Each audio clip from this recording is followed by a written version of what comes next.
This media is brought to you by Polyscope.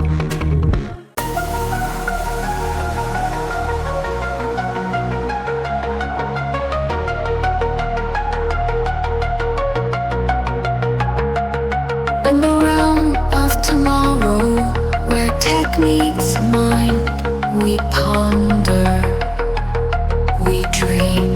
Great. Well, thank you so much for joining us here on Think Future. My name is Chris Kalaboukis, and today we have a very special guest who, of course, I only meet in person over Zoom. So why don't you tell us a little bit about yourself and the concepts we were talking about on Substack? I thought that was super, super interesting. So maybe you can go into that as well. Sure. Well, hi, Chris. Thank you so much for inviting me. It was a pleasure. My name is Olga Zalite. I am an independent illustrator and designer. I love connecting people through illustrations, and I also love helping organizations and causes that I believe in. Nice. And I really enjoyed your essay on Substack about how failure doesn't exist. And then it made me thinking that failure and success could be the opposites of the same illusion. That's why we can just as well say that if failure doesn't exist, then success also might not exist. And there could be different, like multiple points to it. And the first one, maybe we can discuss, is that the fact that we live in a world where the idea of success is often a framework that is being imposed on us externally, like through different systems like social media or government or like corporate culture. Right. And if it's being imposed on us, it might not necessarily align with what we believe in to be a success internally. Absolutely. So when we're maybe like if we think about borrowing this idea of success that is being created for us by someone else, it almost feels like the nature of achieving it becomes performative. And Right. if we think about it in that sense, then is it really a success? Yeah. And does it exist? Well, like you said, does it exist at all? Does it exist Exactly. as a concept? And I think you're right. If sort of if you unpack everything, if you look at nature, it doesn't really exist as a concept. It's something we've sort of created out of nothing, right? As part of our Yes. civilization. Yes.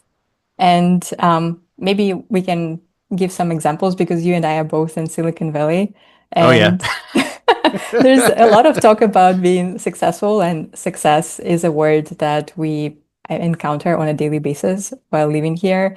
And I feel like there are many examples of what success would be if you are in San Francisco or Bay Area. And one of this could be being a founder or like hmm having your startup or working. I mean, depends on who you ask, but working for like big tech giants like maybe OpenAI or Meta Oh could yeah. be a success, right? Um, Exactly. but then like once you are there and you are living this reality that you were being prompted to leave because this is a success after all. And when it doesn't feel like that, then oh bummer. Yeah. Where's success? Exactly. And I've been here long enough. I mean, I got here in 1998. Okay. And when I got here in 1998, this place was very different because we were all about changing the world, denting the universe, making all sorts of things happen to improve sort of the lot of humanity, right? And then as time went by, it just morphed and changed into, okay, let's see how much money I can make and let's see how quickly I can get out and do the next thing and the next thing and the next thing. It's just the goalposts changed completely to something completely out of the ordinary, which was unfortunate because that's the reason why I came here. I came here. I didn't come here to make billions of dollars. I came here to do something like denting the universe, and it seems like the goalpost went somewhere else completely. It's like they Yeah. took it away. Yeah, but you also changed, right? And like your beliefs. Well, yes and no. It's kind of like I've always see. What's interesting is that when I first started, uh, I'm kind of a little bit all over the place, right? So this podcast is a little bit about, think technology and philosophy, and I'm a philosophy major actually, Oh, and wow. and I somehow fell into tech because I actually I enjoy working with tech, but then I got really bored and jaded with tech, and I thought to myself, there's got to be something something more interesting, something beyond that, and that's why I sort of started to sort of drift towards how tech and humanity interrelate and correspond with each other. And I've always thought that technology is one thing. It's here to help us reduce our burdens. Like that's why we invented tools in the first place, right? We invented tools so that we would make our lives easier. And what's happening is these tools are sort of taking over our lives and they're becoming they're becoming a thing unto themselves, and they're making our lives harder. And some people use tools to make their lives easier, which is the original idea behind tools. But now other people are using the tools to make our lives harder and making money off of us. So it's unfortunate that those the directions we're going in. But at the beginning, that was my original thought: is that I wanted to come here and do something that would sort of change the world. And I haven't been able to do that. And I think that's what ends up happening is that people come here with that concept, thinking that they're going to do something to change the world. And then they very quickly realize that the concept of success here isn't really that at all. It's it's more like along the lines of how much money can I make so I can exit this company and do something completely different. So, and it becomes something. It goes from world changing to my life changing. And Yeah. I think that's the way the success sort of shifts from external to internal. And I think we're worse off for it. Yes, I fully agree. And I also think that there is our own inner changes that happen. They could be minor. It doesn't mean that like we change as people and we necessarily change profoundly, but things that happen throughout our lives, they also make us change. That's why if, for example, we are set up to be on a route to success, like a certain framework of success, and then Yeah. something changes and the route also can change. And Hmm. then if like circling back to failure, that moment when we decide to pivot and like to reach something else can be perceived as failure, but also the destination changes. And Right. then that is not a success anymore.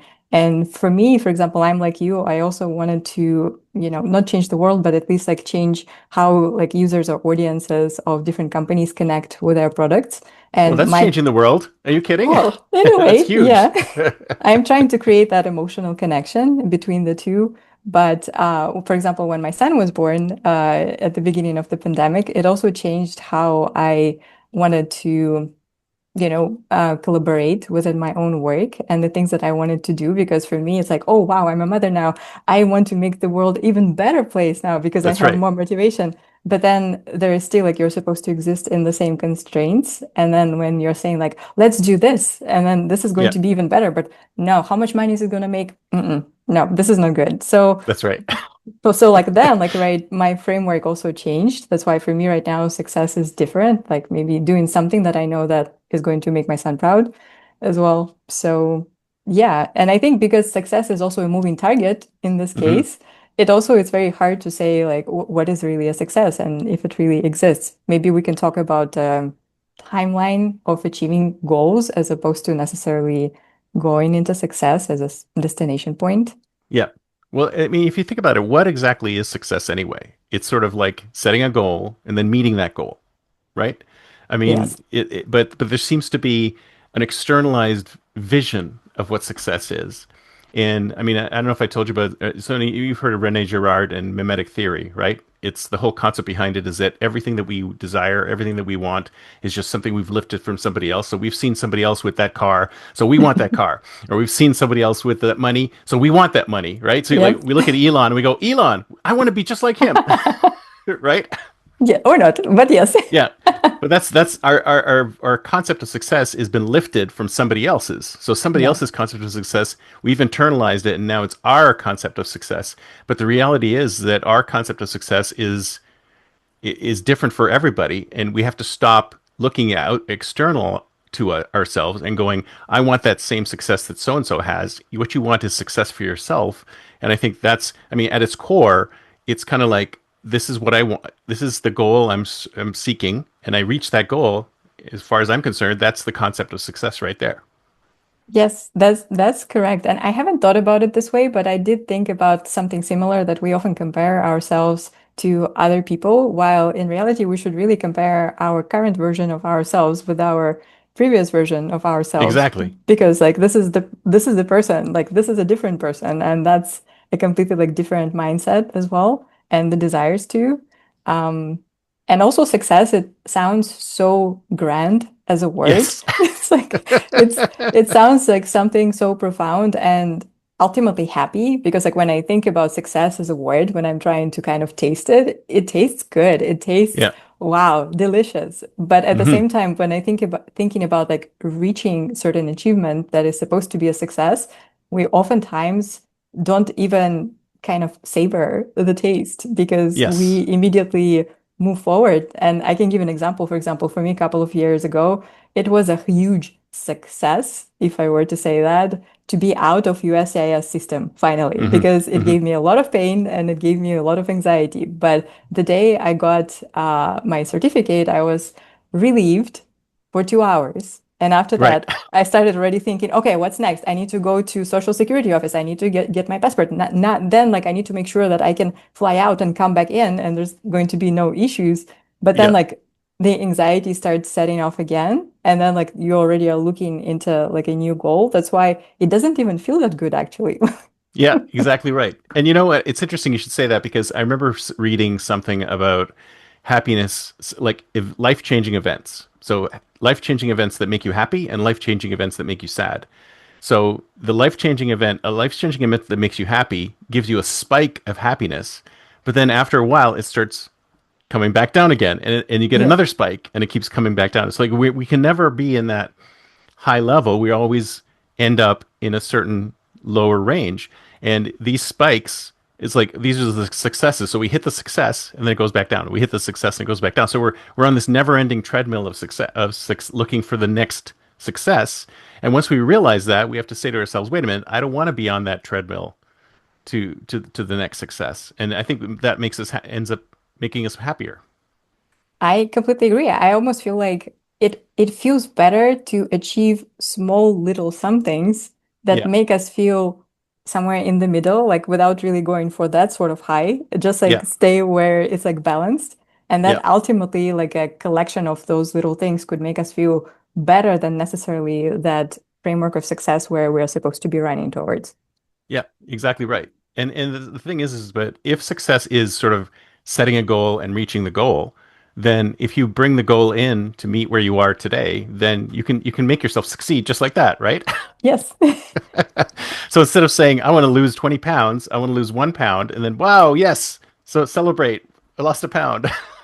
Exactly. But we also like to set unrealistic goals or the goals that Oh are yeah, sometimes like unnecessarily challenging. That's why when you, for example, decide to stop halfway and you're still like in a, well, if someone externally were to see, like you're still in a good place, but like for you internally, it's like, well, that's not, it's not like this amount of pounds, this is that amount of pounds. And even yeah. though like I'm perfectly healthy, like still. Yeah, exactly right. And one of the things that I found really interesting was I had another podcast, and I met somebody who called himself a purpose coach. Okay. And he said, "Well, I'll ask you two questions. I'll be able to determine what your purpose in life is, because a lot of times people are just wander through life and they don't really know what their purpose in life is." And he says, "It's like go back through your life and look at what you've done so far, and really look at it closely and go, what have you done? What's consistent? What have you done consistently throughout your life? And that's what will hold your purpose." And I thought, well, this Wow. is really interesting because consistently throughout my life, what I've done is I've used technology to help people, improve their lives. And I realized that's basically what I'm doing. But I didn't know it at the time. So it's like all we have to do really is to determine where we are from a success perspective is to go back and like we find a purpose. And if we're meeting our purpose, then I think we can say that we're successful, right? Yeah. Yeah, I agree. I love that. I also think that there are no uncurious people, and we're Mm, all curious about something.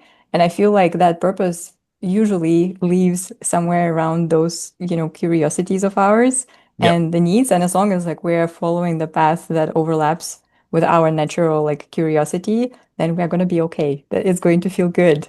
Uh, Yes. and maybe accepting the fact that it doesn't have to be that grand thing, like success is something grand. That's maybe ultimately a success. Yes. Well, see, it's funny you should say that because what I've used to do is I would say like people go, well, you can be successful by meeting your goal, or you can be successful by bringing your goal back to meet you wherever you are. And I always thought that was seemed like a cop out because we should always be striving for more and more and more. But then I realized I was making a huge mistake by thinking that because we shouldn't always need to be striving for more and more. We could be content where we're at, and that in itself is successful. I love that. I also think that we contentment is underrated Oh yeah, because absolutely. everything is marketed not like from the place of maybe medium level emotions or like the strength of emotions, everything is marketed from like the very highs or from the very lows, because Mm. that ultimately what throws us into those emotional, like roller coaster that makes us imagine all sorts of things that we're supposed to be following or doing. And then if we just like get in peace with the fact that this is just as good. Yeah. Yeah, exactly. So that begs the question. It's like, how much of our desire do you think is manufactured by external forces, and how much of it do you think is internal? I think these days, especially people who are, ultimately all the time connected and are, um, constantly online, I would say it's like, I would say 90% might Mm. be, because I think it depends how much of inner strength you have to be able to disconnect and reconnect with yourself and maybe distance yourself from everything that you are being everything that you're being screamed at. But Yeah, I feel like it's very difficult to do because your entire world right now is being constantly surrounded by stuff that is being thrown at you just to make you do things, because you are not necessarily like a person who is being served, you are serving all exactly. sorts of systems. And that's why I think that we are constantly being influenced. And I mean, I'm a millennial, I'm in my mid 30s. So for me, I feel like I have, and I know that my peers too, they have a lot of fatigue at this point because, internet was a very exciting place in the Hmm. beginning of 2000s. Like for me, it was amazing. But right now, I feel like where's that balance? I feel like there used to be a balance, but right now there is no balance. And that's why I feel constantly overwhelmed that my desires are not my desires. And I constantly have to get back to, in my inner self to compare what is mine, what's not mine, what do I need to like toss. But at the same time, fear of missing out is there. Exactly. It's a double-edged sword because on the one hand, you cannot not be connected, but on the other hand, you shouldn't, in some cases, you shouldn't be connected. You need to step away from it, but it's very Yes. difficult to step away from it. Especially in Bay Area, I feel like because there's Oh yeah. constant prompt to be efficient. And I feel like this efficiency, I like to speculate these days that people are being kind of groomed into being more machine-like rather than Mm, human-like, because I feel like the expectations are insane. That's why you have to know what's going on. You have to constantly be on. With AI revolution right now, like outsource your brain power towards the chatbots. They are going to that's help you right. out. Yeah, but in all that, like you're constantly you have to process so much information. And we were not designed to process this much information. So No.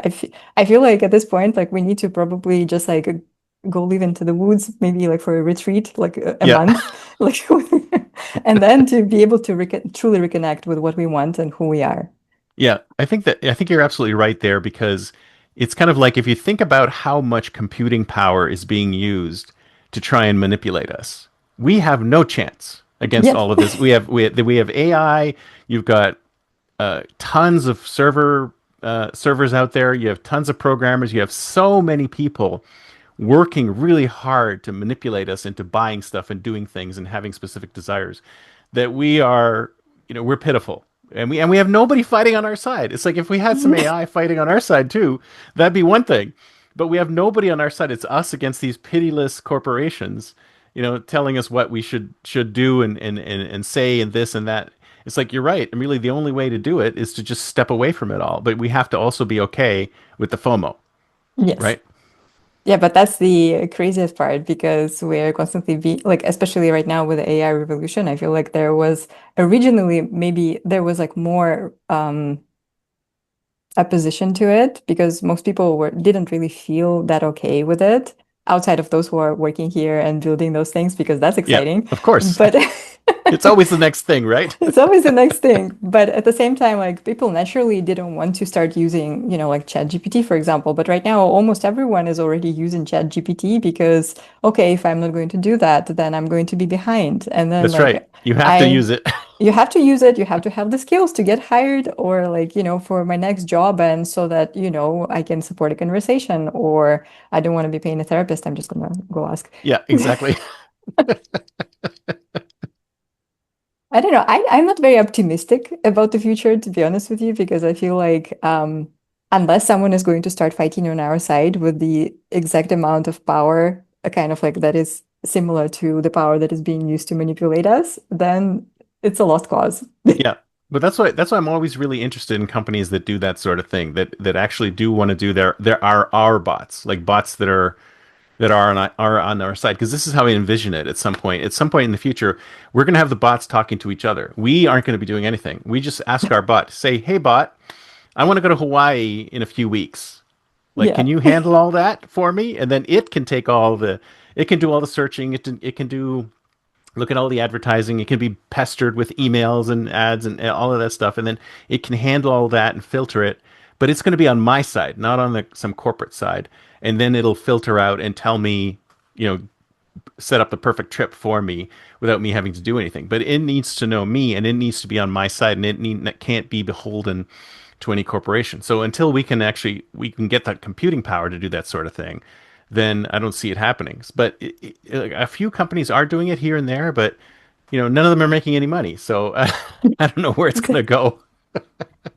Well, maybe because I know that there's like this huge analog movement that is starting right now, Yes. kind of like in contrast to AI revolution, where, people are starting to try and disconnect. I see more and more like content pieces from people who are saying that they are buying the like a simple phones and they're Mm, getting rid of their smartphone, or they're like putting their smartphone like in a bed table so that they don't have to use it often. They're trying, and I feel like my hope is that like in the future there's going to be more of that, and people will become more mindful about and like choosing to disconnect and spend more time doing activities that are actually good for their mental health, and kind of preserve the critical thinking to some extent as well, because I feel like that could also be very easily lost if computers are going to be doing everything. But at the same time, we are not economically supported to just allow for kind of like machines communicate with machines, to your point, what you're saying, so that we can be left alone and live our life in peace and like yeah, connect with nature, like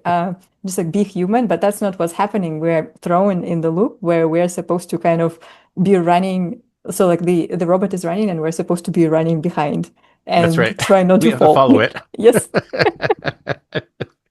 Well, I mean, so it's time to think like a futurist. It's 10 years from now. Do you think we'll actually have some kind of avatar that will be able to do that in our stead? So we can say, you know what, I want to take a mental health day. I'm going to set up my avatar, and it can go to all my meetings and it can do all of my work. And then later on, maybe I can check on what it did afterwards. But do you think like within 10 years, we'll get to the point where we can see technology that'll actually help us step away from all this?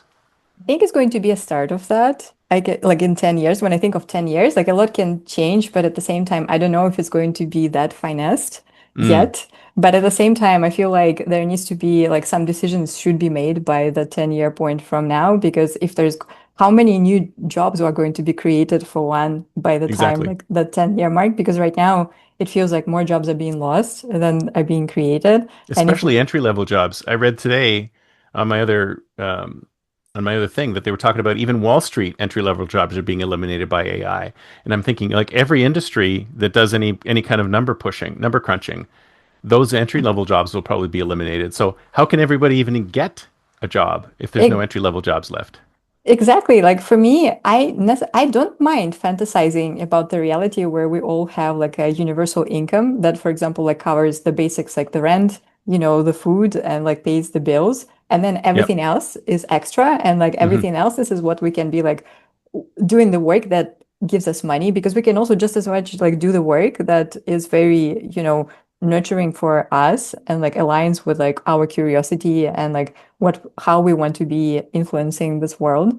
And we can just be doing that without necessarily getting paid, but also have everything covered so that we don't That's have right. to worry about. I like that. But in terms of like how it's going to be, I don't know. One hope I do have is that AI companies are going to finally leave poor creatives alone, like myself, No, they'll never leave us alone. like Are you myself, and kidding? because I just like hope that artists are going to have more legal protection and agency to actually control what's happening with their work. And yeah, we'll see. I'm telling you, I'm not optimistic. I don't want an avatar just because I don't trust. For me, even like the idea of trusting an AI is hard because truth is being distorted.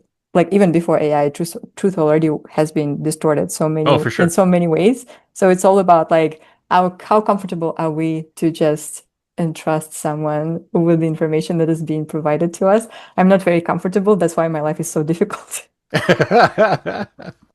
Well, yeah, see, I think the biggest problem that's happening right now is that we're using AI to do things that humans should be doing, and we're Yeah. using humans to do things that AI should be doing, and we're still stuck in this say state of confusion. So we have AI doing art Yeah. when it should be humans doing art, and we have humans doing burdensome pushing spreadsheets like pixels around on a spreadsheet, right? Which AI could do even better than us. So there has to be sort of like a value adjustment because Yeah. there's so much creative work that goes out there and it touches people emotionally and improves people's lives, but those creators are paid nothing or pennies. And I move a spreadsheet from here to there, and I'm paid like 100 grand a year. I mean, it's ridiculous. We're paying the wrong things. We're paying humans to do the wrong things. We should be paying them to create art, and we should be letting the AIs do the pixel pushing. Yes, but I still think that like whatever we have as people and like whichever skills we have gained, we should be paid for it. We shouldn't be Oh just yeah, discarded. Like I can agree with like newer generation, for example, there needs to be an adjustment of the, programs in the universities, like because I feel like we also have an issue of outdatedness. That's why the juniors are in a really bad position right now because they were trained on one thing and now like the world is already a different place that's right. and you cannot do anything. No, everyone's just going to get on Substack and do their own newsletters and and stuff. I Yes. have a feeling we're going to get to the point. So there was this Dan Pink. He wrote a bunch of books, and in 2002 he wrote something called Free Agent Nation, where he said everyone's going to be a free agent roaming between different companies, and they might have 4 or 5 different jobs working at 4 or 5 different companies. But that's the future. It's kind of like the Uberization of every job. And I think we're gonna get to that point. It was like 2002. That was a long time ago. But I think we're starting to see that point now, where people are having multiple jobs, or they have quarter work at this point, this job, or half at this job, or whatever. And that's what work is becoming, this atomic thing. And unfortunately we have to do that because everything is falling apart. The old I systems are completely falling apart. I agree. And I also don't think that it's necessarily a bad thing to not have No, like a linear career. I think it also just depends, it's just much more difficult depending on where you are. Because like if you spend like 15 years working within a linear career and then you are suddenly told that, hey, guess what? No, that's not gonna no be more the linear thing. career. Sorry. No more linear careers. It's much harder, but once you're just starting, I think that it's actually not as bad.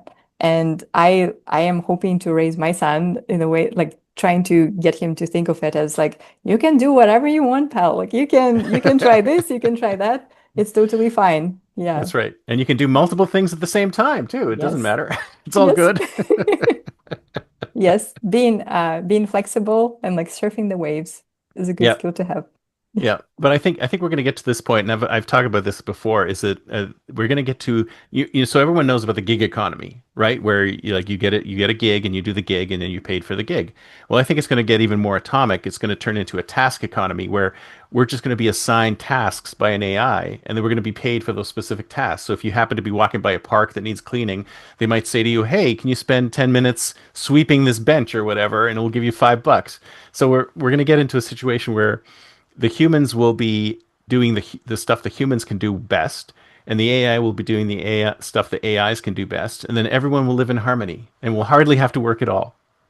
I love that. It's beautiful. I also love the idea of robot being my manager because like it removes a lot of complications. See, that's the thing. It's like when you talk to customer service, do you prefer talking to a chatbot or a human? I mean, sometimes I prefer talking to a chatbot because I know it's not going to, try and like sell me something or something because Yes, it can only do what it's been programmed to do. exactly. Yeah. So we're there now where we all prefer talking to bots than humans, unfortunately, right? If they're being prompted well, yeah. Yeah, Because sometimes there's an issue that like, okay, they cannot answer my question, which means that it wasn't on the database. For that, I need to reach the human. And now how do I do that? Because there are yeah. like 10 walls that I need to know how to break.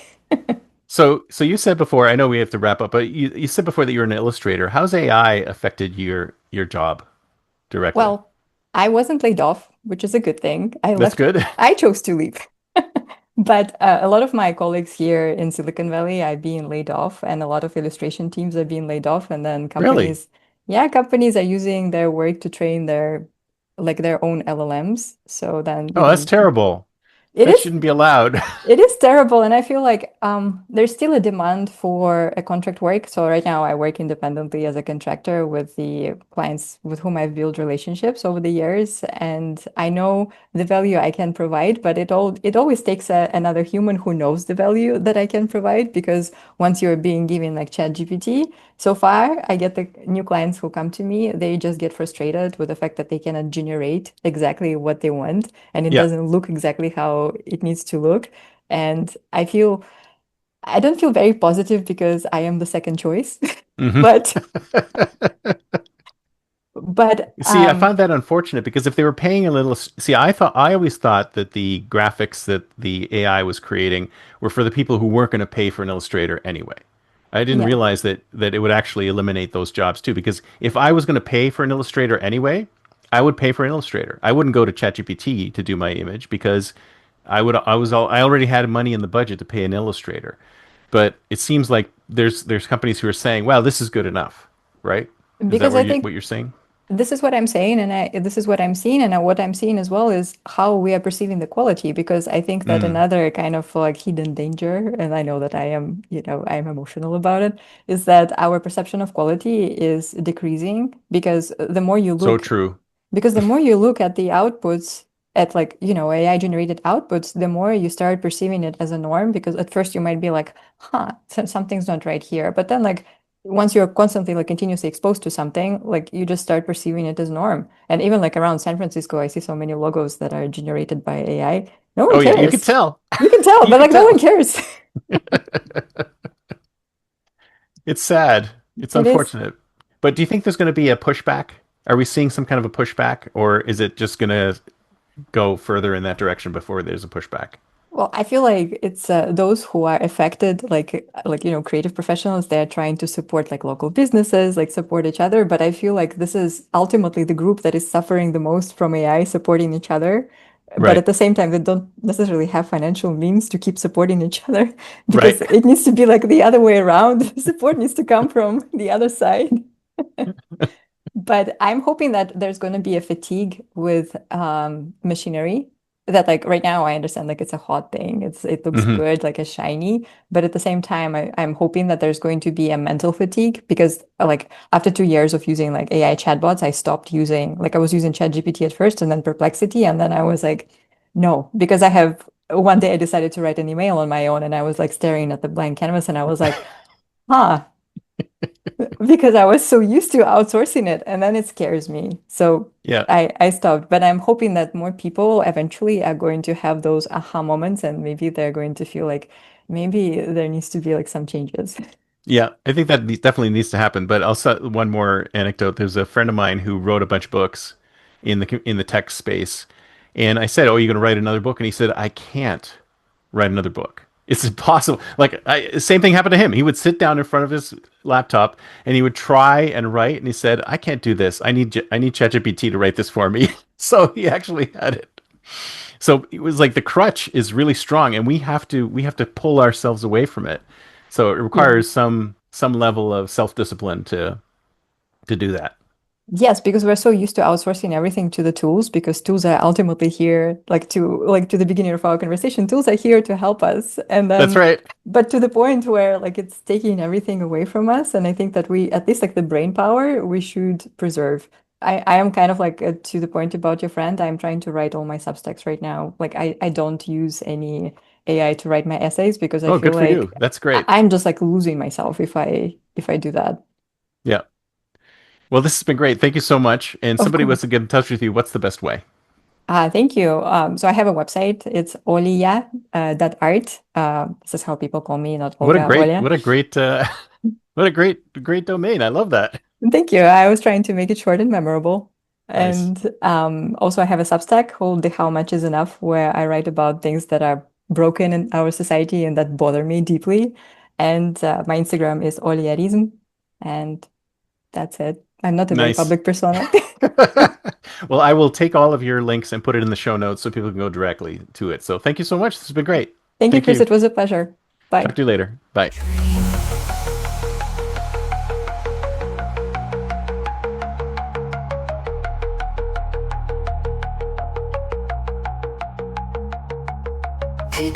thoughts and philosophies merge and mold, a future untold, unseen.